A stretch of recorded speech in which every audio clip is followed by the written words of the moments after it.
Invest show నేను పద్మ. మీరు పెట్టుబడి పెడతారా? కానీ ఎలా పెట్టాలి, ఎక్కడ పెట్టాలి, ఏ ప్లాన్ బెటర్ అన్న అర్థం కాని ప్రశ్నలు మిమ్మల్ని వెంటాడుతున్నాయా? అయితే ఇవే ప్రశ్నలకి స్పష్టమైన సమాధానాలు చెప్పే ప్లాట్ఫామ్ ఇదే. Mutual funds, PMS, portfolio management services, AIF, alternative investment funds, special investment schemes, అలాగే స్టాక్ మార్కెట్ ట్రేడింగ్ విషయాలపై మీ అపోహలను దూరం చేసి పెట్టుబడిని మార్గదర్శకంగా మార్చే ఓ డైనమిక్ ప్రయోగమే ఈ షో. ప్రజెంట్ మనతో పాటు ఉన్నారు ప్రముఖ పెట్టుబడి నిపుణులు, విన్నర్ కేకేగా ప్రసిద్ధులైన అరుణ్ కేకే గారు. వారు ఒక wealth architect, mutual fund distributor, అలాగే పిఎంఎస్, ఏఎఫ్లలో విస్తృత అనుభవం కలిగిన పెట్టుబడి మార్గదర్శకులు. రైట్, గుడ్ మార్నింగ్ అండి కేకే గారు. నమస్కారం అండి. ఓకే, మొట్టమొదట బీఆర్కే ప్రేక్షకులందరికీ బుధవారం శుభోదయం. ఓకే, ప్రస్తుతానికి ఈ రోజు మార్కెట్ అంటే నిన్నటి మార్కెట్ని చూసుకుంటే ఎలాంటి ప్రభావాలు చూపాయి అనుకోవచ్చు? మొత్తం మీద నిన్నటి నుంచి ఒక 7 ప్రధాన కారణాలు ఉన్నప్పటికీ మొత్తం మీద ఫస్ట్ 2 మెయిన్ ప్రధాన కారణాలుగా మనం చెప్పుకోవచ్చండి. ఏదైతే ఆర్బీఐ మానిటరీ పాలసీ డిసైడ్ చేయడం కోసము నిన్నటి అంటే ఆగస్టు 4th నుంచి మీటింగ్ జరుగుతూ ఉందో, ఒక రకంగా మామూలుగా 25 బేసిస్ పాయింట్స్ తగ్గుతాయి అన్న ఒక సెంటిమెంట్ అనేది నిన్న రైజ్ అయిందని చెప్పుకోవచ్చు. కానీ ఈ యొక్క ఆర్బీఐ మానిటరీ పాలసీ మనం నిశ్చితంగా పరిశీలించినప్పుడు ఆ 25 బేసిస్ పాయింట్స్ మామూలుగా అంచనా అనేది మార్కెట్లో లేకపోవడం వల్ల కొంత కన్ఫ్యూజన్ స్టేట్లోనే మార్కెట్స్ వచ్చేసేసి నిన్న కొంత నెగిటివ్గా మనం క్లోజ్ అయినాయి. దాంతోపాటు మనకు రెగ్యులర్గా ఉన్నటువంటి ట్రంప్ యొక్క బెదిరింపులు అనేది కంటిన్యూ అవుతున్నాయి. కానీ నిన్న భారతదేశము తన యొక్క ప్రతిస్పందనని చాలా చక్కగా వాళ్ళకి కన్వే చేసింది. వాళ్ళ యొక్క అమెరికన్ గవర్నమెంట్ యొక్క ఈ టారిఫ్స్ విషయంలో ఏదైతే ద్వంద్వ ప్రమాణాలు చెప్తుందో ఆ యొక్క ద్వంద్వ ప్రమాణాలని మామూలుగా ఎక్స్ప్లాయిట్ చేసే విధంగా చక్కటి ఎక్స్ప్లెనేషన్ ఇవ్వడం జరిగింది. రెండవది, మామూలుగా ఇప్పుడు అమెరికన్ గవర్నమెంట్ ఏదైతే ఇప్పుడు మామూలుగా ఉక్రెయిన్లో వారికి, రష్యాకి మన ఆయిల్ కొనడం ద్వారానే నిధులు వస్తున్నాయని చెప్పేసి చెప్పడం అనేది ఎంత శుద్ధ అబద్ధమో నిన్న ఇచ్చినటువంటి భారతదేశ గవర్నమెంట్ అంటే నిన్న ఫైనాన్స్ మినిస్టర్ కానీ విదేశీ శాఖ మంత్రి కానీ ప్లస్ అఫీషియల్గా గవర్నమెంట్ దగ్గర నుంచి ఫైనాన్స్ సెక్టర్ నుంచి ఫైనాన్స్ డిపార్ట్మెంట్ నుంచి ఇచ్చినటువంటి ఎక్స్ప్లెనేషన్ కానీ చాలా స్పష్టంగా క్లియర్గా చెప్తున్నారు. 7.5 లక్షల కోట్ల వ్యాపారము, మెటల్స్ కానీ ఇవన్నీ కూడా రష్యాతో పెట్టుకుంటున్నప్పుడు మన ఆయిల్ని మాత్రమే మన యొక్క నిత్యావసర వస్తువుల మీద మనం పెట్టడం ఎంతవరకు న్యాయం అనేది చక్కని రీతిలో వివరించారు. ఇలాగే ఇంకా కంటిన్యూ అవుతుంది అనుకుంటున్నాను. సో ఈ యొక్క నెక్స్ట్ ఫర్దర్గా మన యొక్క ఫైనాన్షియల్ స్ట్రాటజీని బట్టి ఈ యొక్క టారిఫ్స్ అనేది పూను సైడ్ లైన్ అవుతుందని అనుకుంటున్నాను. ఇంకా మొత్తము నిఫ్టీకి మనకు మిగతా ఈ యొక్క సూచీల వివరాలకి టెక్నికల్గా విషయాలకు వస్తే మనకు నిఫ్టీ నిన్న దాదాపు 73 పాయింట్స్ తగ్గి 24,650లో మనకు క్లోజ్ అవడం జరిగింది. అలాగే సెన్సెక్స్ అనేది 308 పాయింట్లు తగ్గి 80,710 పాయింట్ల వద్ద మనకు క్లోజ్ అవడం జరిగింది. డాలర్తో రూపాయి పోలిస్తే మామూలుగా 22 పైసలు నష్టపోయి దాదాపు జీవితకాల కనిష్ట స్థాయిని అది చేరినట్లు మనకు గమనిస్తుంది. అలాగే మనకు ఈ యొక్క దీనికి అంతటికి కారణము మనము టెక్నికల్గా చూసుకున్నప్పుడు మాత్రము ఆర్బీఐ మానిటరీ పాలసీ మీద కొంత అంటే సందిగ్ధతతో ఉన్నటువంటి కొంత మదుపరులు అనేది కొంత అప్రమత్తతతో మనకు నిన్న కొన్ని కొనుగోళ్లు తగ్గించి మామూలుగా కొంత సెల్లింగ్ అనేది జరగడం జరిగింది. ఆ రకంగానే చూసుకుంటున్నప్పుడు ఎఫ్ఐఎస్ వచ్చేసి కొంత నికరమైనటువంటి సెల్లింగ్స్ తక్కువలోనే చేశారు. బట్ మనకు డిఐఎస్ వచ్చేసి కంటిన్యూస్గా ఒక 28th డే కూడా మనకు దాదాపు సపోర్ట్ ఇవ్వడం వల్ల కొంత మార్కెట్స్ అనేది కొంత మరీ ఎక్కువ పడిపోకుండా 73 పాయింట్ల వరకే నిరోధించినట్లు మనము క్లియర్గా అర్థమవుతా ఉంది. దీంతో పాటే ఇంకా సెన్సెక్స్ లో టాప్ 30 షేర్స్ లో మామూలుగా 13 వరకు నష్టపోయాయి. నిన్న వచ్చినటువంటి రిజల్ట్స్ అదాని పోర్ట్స్ కానీ, రిలయన్స్ అంటే భారతీ ఎయిర్టెల్ రిజల్ట్స్ కానీ కొంత మార్కెట్ ని మిశ్రమ స్పందనగా చెప్పవచ్చు. అదాని పోర్ట్స్ అయితే ఈవెన్ 6.74% ఆదాయం అంటే చూపించినప్పటికీ కూడా పోయిన సంవత్సరం నుంచి కంటిన్యూస్ గా చూసుకుంటున్నప్పుడు హిండెన్బర్గ్ నివేదిక కానీ ఈ యొక్క వాళ్ళ యొక్క పర్ఫార్మెన్స్ మీద కొంత చేసినట్టు చెప్పొచ్చు. కానీ గైడెన్స్ అంటే నెక్స్ట్ ఫర్దర్ ప్రాజెక్ట్స్ కానీ ఇవి కానీ అదాని పోర్ట్స్ అనేది చాలా స్టాండర్డ్ గా ముందుకెళ్లేదానికి అవకాశం ఉంది. అలాగే భారతీ ఎయిర్టెల్ కూడా వాళ్ళ యొక్క నికర ఆదాయం అనేది 28% వరకు పెరిగింది. కానీ ఇందులో మెయిన్ ముఖ్యంగా చెప్పుకోవాల్సింది ఏంటంటే వాళ్ళు ఈ యొక్క లాస్ట్ మైల్ కనెక్టివిటీలో ఈ యొక్క హబ్ పాయింట్స్ అనేది పెంచడం జరిగింది. అలాగే నాన్ స్టాండ్ అలోన్ నుంచి స్టాండ్ అలోన్ సైట్స్ కూడా పెంచడం అనేది జరిగింది. కాబట్టి ఈ యొక్క ఆర్పు అది ఏదైతే టెలికాం కంపెనీస్ కి యావరేజ్ రెవెన్యూ పర్ యూజర్ అనేది ఖచ్చితంగా పెరగడానికి అవకాశం ఉంటుంది. కాబట్టి భారతీ ఎయిర్టెల్ కూడా ఈరోజు నెక్స్ట్ ఫర్దర్ గా దీని యొక్క లెవెల్స్ కూడా మనం చర్చించబోతున్నాము. ఇంకా మనకు సెక్టర్స్ వారిగా మనకు వస్తే మనకు చమురు, గ్యాస్, ఇంధనం, ఎఫ్ఎంసీజీ, ఈ యొక్క సర్వీసెస్ కానీ, ఫోకస్డ్ ఐటీ కానీ, ఐటీ కానీ, కొద్ది హెల్త్ అండ్ వెల్ఫేర్ రంగాలు కొంత డీలా పడ్డాయని చెప్పవచ్చు. ఎందుకు అంటే ఈ యొక్క దీంట్లో మనకు ఈ యొక్క కన్ఫ్యూజన్ స్టేట్ ఏదైతే మనము లాస్ట్ వారం నుంచి కూడా మనం చెప్పుకుంటూ వచ్చామో, ఈ యొక్క టారిఫ్స్ అనేది అక్కడ అమెరికన్ గవర్నమెంట్ అక్కడ అమెరికాలో కూడా ప్రజల మీద కూడా కొంత ఇండైరెక్ట్ గా పనిచేస్తున్నట్లే తెలుస్తుంది.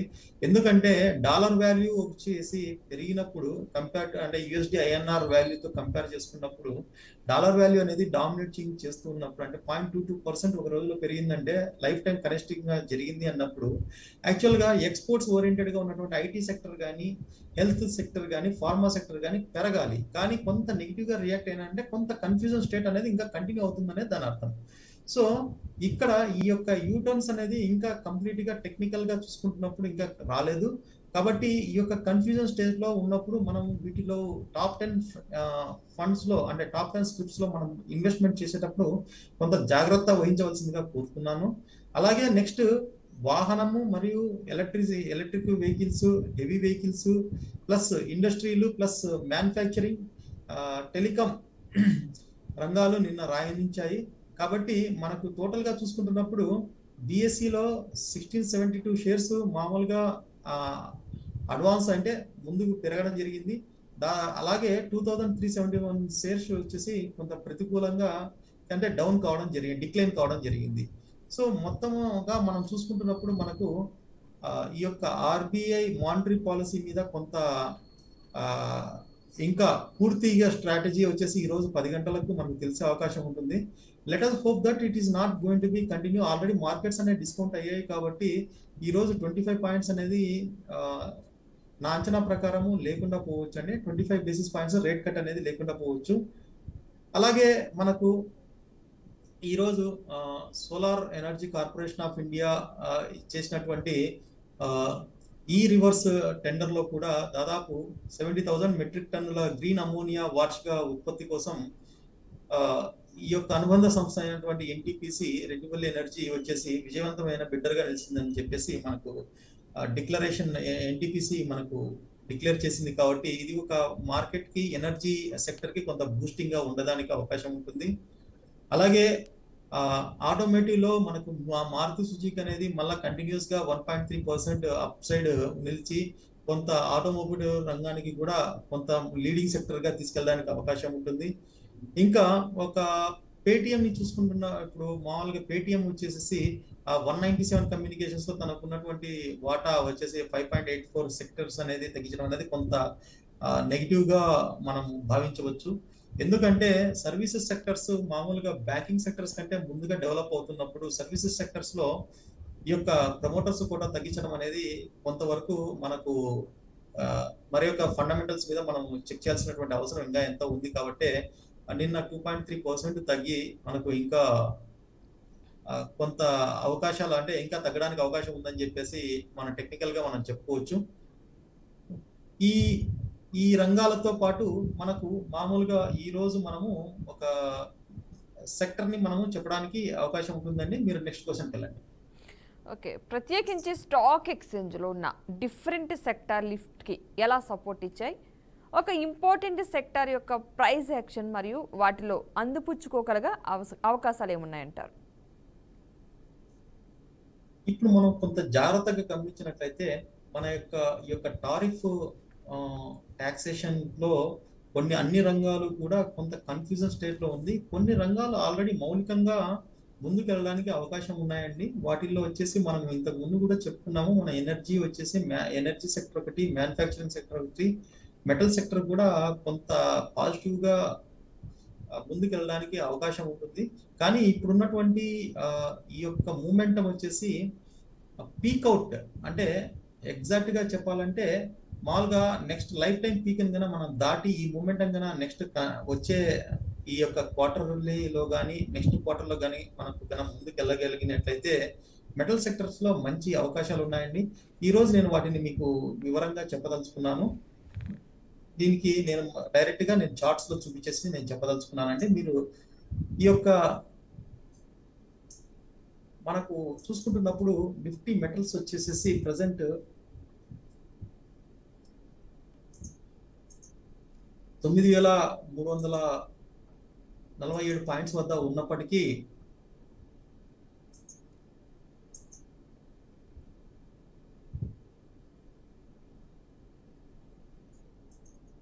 ఇంకా మనము కొంత వీటిని తరోగా అనాలిసిస్ చేసినప్పుడు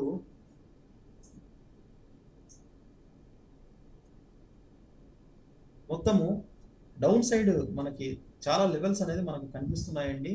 మొత్తం మీద మనం హయ్యర్ టైం ఫ్రేమ్స్ లో చూసుకుంటున్నప్పుడు దాదాపు ఒక 10 to 15% కరెక్షన్ ఉన్నప్పటికీ కూడా డౌన్ సైడ్కి వచ్చే ముందు మనకు టర్న్ అవడానికి ఏదైనా సరే ఒక సపోర్ట్ లెవెల్స్ లో మనకు higher time frames support levels లో మనకు టర్న్ అవడానికి అవకాశం ఉంటుంది. ఆ రకంగా చూసుకుంటున్నప్పుడు మనకు వీక్లీ సపోర్ట్ రేంజ్ వచ్చేసేసి దాదాపు 8,844 నుంచి కూడా మనకు 8,569 నుంచి 8,256 వరకు కూడా మనకు మామూలుగా సపోర్టింగ్ రావడానికి అవకాశం ఉంటుంది. సో ఈ లెవెల్తో పాటు మనం ఖచ్చితంగా చెక్ చేసుకుంటున్నప్పుడు డైలీ లెవెల్స్ లో మామూలుగా కన్ఫ్లుయెన్స్ అనేది మనకి ఏర్పాటు చేయడం, అంటే కన్ఫ్లుయెన్స్ అనేది కొంత జరిగింది కాబట్టి సో మనము మామూలుగా ఫస్ట్ ఇమీడియట్ లెవెల్స్ గా మనం చెప్పుకునేటప్పుడు ఈ యొక్క 8,942 నుంచి కూడా మనకు మామూలుగా ఒక చాలా మెటల్ సెక్టర్ అనేది మళ్ళీ టర్న్ అవడానికి అవకాశం ఉంటుందండి. అలాగే అప్ సైడ్ చూసుకుంటున్నప్పుడు కూడా దాదాపు 9,800 వరకు కూడా ఉంది కాబట్టి దాదాపు ఒక 12 to 15% అనేది మనకు షార్ట్ టర్మ్ లో మనకు ఈ యొక్క వాలటాలిటీని మనం కనిపించవచ్చు. వీటిలో మనం అందిపుచ్చుకోగల అవకాశాలు మనం చూసుకుంటున్నప్పుడు మనకు దాదాపు మొత్తం మీద ఒక లీడింగ్ గా ఒక 3 స్టాక్స్ మనకు కనిపిస్తున్నాయి. వాటిలో మొట్టమొదటిగా మనం చెప్పుకునేది టాటా స్టీల్ మనం చూసుకుంటున్నప్పుడు ఇప్పుడు ఏమవుతుందంటే ఒక రేంజ్ బౌండ్ లో నడుస్తున్నప్పుడు ఎప్పుడైనా సరే అప్ ట్రెండ్ లో ఉండి రేంజ్ బౌండ్ లో నడుస్తున్నప్పుడు మనము ఖచ్చితంగా ఒక ఎప్పుడు డౌన్ అయినా కూడా మనం తీసుకోవచ్చండి. ఆ రకంగా చూసుకుంటున్నప్పుడు మనకు ఈ యొక్క టాటా వచ్చేసేసి కొంత మనకు +1 SD లో ఉన్నా సరే మనకు అప్ ట్రెండ్ అనేది కంటిన్యూ అవుతున్నప్పుడు హైయర్ టైం ఫ్రేమ్స్ లో మనకు ఈ యొక్క పర్చేసింగ్ కానీ లాంగ్ స్టాండింగ్ కానీ మనం పెట్టుకోవచ్చు. సో అందులోనూ ఈ యొక్క 146 లెవెల్ అనేది ప్రో గ్యాప్ లెవెల్లో ఉంది కాబట్టి మనం ఖచ్చితంగా దీన్ని ఒక మనం ఫ్యూచర్లో మెటల్కు సంబంధించి ఒక మంచి స్టాక్ గా మనం ఎప్పుడు మనం చెప్పుకోవచ్చు. ఈ రకంగా చూసుకుంటున్నప్పుడు మనకు 146 నుంచి 141 వరకు కూడా మనకు ఒక స్టాప్ లాస్ పెట్టుకొని అప్ సైడ్ వచ్చేసేసి దాదాపు మనకి పీక్ అంటే 192 వరకు కూడా వెళ్ళడానికి అవకాశం ఉంటుంది వితిన్ 6 months లో.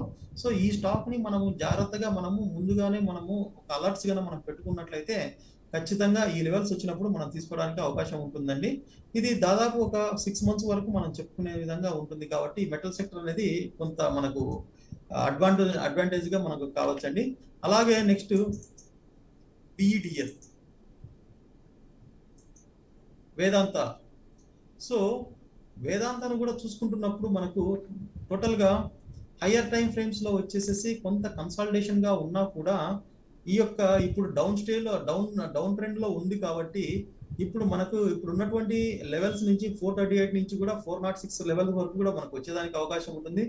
అక్కడి నుంచి కూడా మనకు 490 500 లెవెల్స్ వరకు కూడా ఉంటుంది కాబట్టి 25% మనకు ఉంటుంది కాబట్టి రాబోయే మనకు 6 months లో ఈ లెవెల్స్ అనేది చాలా ఇంపార్టెంట్ గా ఈ యొక్క స్టాక్ లో మనకు ప్లే చేయడానికి అవకాశం ఉంటుంది కాబట్టి వీటిని కూడా మనం చూసుకుంటూ మనము ముందుకెళ్ళడానికి అవకాశం ఉంటుంది. అలాగే నెక్స్ట్ స్టాక్ వచ్చేసేసి మనకు జేఎస్డబ్ల్యూ స్టీల్. జేఎస్డబ్ల్యూ స్టీల్ లో కూడా కొంత అప్ ట్రెండ్ లో ఉన్నటువంటి మాట వాస్తవమే, కానీ ప్రజెంట్ వచ్చేసేసి మనకు ఈ యొక్క ఆథెంటికేషన్ జోన్ లేకపోయినా మనకు కొంత ముందుకెళ్ళడానికి అవకాశం ఉంటుంది కాబట్టి ఈ మార్క్ చేసినటువంటి లెవెల్ 978 నుంచి కూడా 961 లో మనకు వచ్చినప్పుడు మళ్ళీ మనం పర్చేస్ చేసుకోవడానికి అవకాశం ఉంటుంది. ఓకే, ఒక కాలర్ ఉన్నారని తీసుకుని కంటిన్యూ చేద్దాం. కేకే గారు గుంటూరు నుంచి మల్లికార్జున్ గారు నమస్తే అండి. నమస్కారం అండి మల్లికార్జున్ గారు. హలో. ఓకే మల్లికార్జున్ గారు, మీ కాల్ అయితే కట్ అయింది. ఇన్ కేస్ మీకు ఎలాంటి డౌట్స్ ఉన్నా సరే మరొక నెంబర్ స్క్రీన్ మీద కనిపిస్తుంది కదా, లైవ్లో కాకుండా ఆ నెంబర్కి కాల్ చేసి మాట్లాడండి. వీలైతే మరొకసారి ట్రై చేయండి. 9117879117 నెంబర్ కనిపిస్తుంది కదండి, ఆ నెంబర్కి అయితే కాల్ చేయొచ్చు. రైట్, చెప్పండి కేకే గారు. నెక్స్ట్ క్వశ్చన్కి వెళ్ళండి. రైట్, మల్లికార్జున్ గారు హలో. ఓకే మాట్లాడండి. సార్ చెప్పండి. నమస్కారం అండి మల్లికార్జున గారు, చెప్పండి. హలో, టీవీ చూస్తూ మాట్లాడేది మల్లికార్జున గారు, మీ క్వశ్చన్ ఏంటో అడగండి. ఓకే, ఎన్ఎండిసి ఒక 1000 ఉన్నాయండి. ఎన్ఎండిసి చాలా మంచి ఎన్ఎండిసి ఒక 1000 స్టాక్ ఉన్నాయండి షేర్లు. ఏ ప్రైస్ లో కొనుక్కున్నారండి మీరు? టాటా స్టీల్ ఒక 2000 ఉన్నాయండి 162లో. మీరు ఎన్ఎండిసి గురించి మొదట చెప్పండి, మళ్ళీ మనం టైం ఉన్నప్పుడు మనం టాటా స్టీల్ కూడా మనం వెళ్తామండి. ఎన్ఎండిసి మీకు ఇప్పుడు ఏ డౌట్ ఉందండి? 71లో ఉందండి. మీరు మీకు ఆవరేజ్ ప్రైసింగ్ లో ఎంత కొనుక్కున్నారు? మీ యొక్క ప్రశ్న ఏంటి ఎన్ఎండిసి మీద? హలో మల్లికార్జున గారు, 71లో ఉందండి. 71లో ఉందండి, చెప్పండి.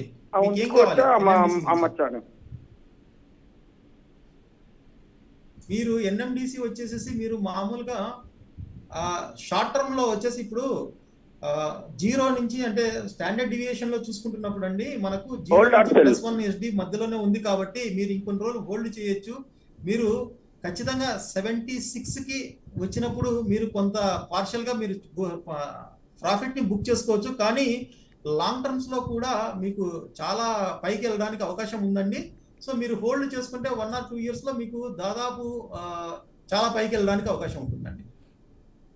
Okay right. కేకే గారు, Nifty, bank Nifty, oil and natural gas, gold, silver prices in commodities మార్కెట్లో ఎలా ఉండబోతున్నాయి? మనము నిఫ్టీని చూసుకుంటున్నప్పుడు మనం ఏదైతే కంటిన్యూస్ గా ప్రతిరోజు మన చెప్పిన లెవెల్స్ ఎంతో సక్సెస్ఫుల్ గా మనకు వర్కౌట్ ఉన్నాయండి. ఎంత మన యాంటిసిపేషన్స్. మనము నిఫ్టీ చూసుకుంటున్నప్పుడు మనకు మామూలుగా ఏదైతే 24,581 ఇంతకు ముందు మనం చూపించిన విధంగా ఇక్కడ ఇదే లెవెల్ మనకి బాగా వర్కౌట్ అవుతోంది. ఇంకా స్టిల్ ఆ లెవెల్ సపోర్ట్ తీసుకొని ప్రీవియస్ యొక్క టెక్నికల్ గా ప్రీవియస్ పివోట్స్ లో యొక్క సపోర్ట్స్ తీసుకొని స్టిల్ ఇంకా ఆ లెవెల్స్ అనేది వర్కౌట్ జరుగుతూ ఉంటుందండి. కానీ ఈ లెవెల్ ఎందుకు ఇంపార్టెంట్ అంటే యాక్చువల్ గా ఈ లెవెల్ దాటిన తర్వాత దాదాపు 500 పాయింట్స్ గ్యాప్ ఉందండి టెక్నికల్ గా. సో ఈ 500 గ్యాప్స్ ని మనకు రాకుండా ఉండాలి అంటే ఈ లెవెల్స్ నుంచి సపోర్ట్ తీసుకొని మార్కెట్ కి ముందుకు వెళ్లాల్సిన అవసరం ఉంది. ఆ రకంగా చూసుకుంటున్నప్పుడు మనకు లోయర్ టైం ఫ్రేమ్ అంటే కొంత డైలీ టైం ఫ్రేమ్ లో కూడా బులిష్ అరామీ ప్యాటర్న్ అనేది మనకు కొంత అప్ సైడ్ కే కన్క్లూడింగ్ చేయడానికి అవకాశం ఉంటుంది. కానీ ఏదైనా మామూలు ఈవెంట్స్ అనేది మామూలుగా స్పెక్యులేషన్ కి అవకాశం ఉంది కాబట్టి ఈ యొక్క లెవెల్ వచ్చేసి స్టిల్ వర్కింగ్ అవుతుందని చెప్పేసి మనం భావిద్దాము. అప్ సైడ్ వచ్చేసి మనకు 24,850 వద్ద కొంత నెగిటివ్ గా అంటే కొంత రెసిస్టెన్స్ లెవెల్స్ అనేది ఉన్నాయండి. కానీ ఆ లెవెల్స్ ని కొంత మార్కెట్ మూవ్మెంట్ కనుక కొంత ఫాస్ట్ గా వచ్చినప్పుడు ఈ లెవెల్స్ ని చాలా ఈజీగా దాటేసి 24,950 నుంచి 25,047 వరకు కూడా కొంత వర్కౌట్ చేయడానికి అవకాశం ఉంటుంది. కాబట్టి మనం నిఫ్టీలో ఈ లెవెల్స్ ని జాగ్రత్తగా గమనించుకొని మనం మామూలుగా ట్రేడ్ చేసుకోవాల్సిందిగా కోరుకుంటున్నాము. అలాగే నిఫ్టీ బ్యాంక్ వచ్చినప్పుడు ఒక కీలకమైనటువంటి మనకు లెవెల్ 56,300 ని దాటి కిందికి వచ్చేసింది. ఇక్కడ కింద వచ్చేసేసి 55,165 నుంచి కూడా మనకు స్టిల్ సపోర్ట్ తీసుకొని కొంత పైకి క్లోజ్ అవడం జరిగింది. సో ఇక్కడ నుంచి కూడా ఈ రోజు కనుక బ్యాంకింగ్ స్టాక్స్ కనుక మనకు ముందుకు రాణించినట్లయితే కొంత అప్ సైడ్ కి వెళ్ళడానికి అవకాశం ఉంటుందండి. నెక్స్ట్ మనకి 56,000 దగ్గర కొంత నిరోధం కూడా వచ్చేదానికి అవకాశం ఉంది. కాబట్టి ఈ లెవెల్ నుంచి 57,000 వరకు కూడా కొద్దిగా ఈ మంత్ లో కొంత ఒకసారి కన్సల్టేషన్ ఫేజ్ నుంచి కొద్దిగా ముందుకెళ్ళడం అనేది ఎప్పుడైతే జరుగుతుందో ఆటోమేటిక్ గా బ్యాంకింగ్ స్టాక్స్ అనేది కూడా కొంత ముందుకెళ్ళడానికి అవకాశం ఉంటుందండి. అలాగే మనకు సెన్సెక్స్ వచ్చినప్పుడు చెప్పండి మేడం. టైం అయిపోయింది యాక్చువల్ గా, మనం కొంచెం డిస్కస్ చేద్దాం అనుకున్నాం. రైట్, థ్యాంక్ యూ అండి కేకే గారు, మంచి వివరాలు ఇన్ఫర్మేషన్ ఇచ్చినందుకు. మనకు 9117879117 కి మీరు ఎప్పుడైనా కాల్ చేయొచ్చు. మీకు కావాల్సినటువంటి ఏ డౌట్ అయినా కూడా మీరు నిరభ్యంతరంగా మీరు అడగచ్చు. సో ఈ యొక్క కార్యక్రమానికి అందరూ మామూలుగా వచ్చినందుకు సంతోషం. ఓకే, థ్యాంక్ యూ అండి, థ్యాంక్ యూ సో మచ్ కేకే గారు. సో చూసారు కదండి, ఇది వాళ్ళ స్టార్ పవర్స్ డిజ్ ఇన్వెస్ట్ షో. నమస్తే.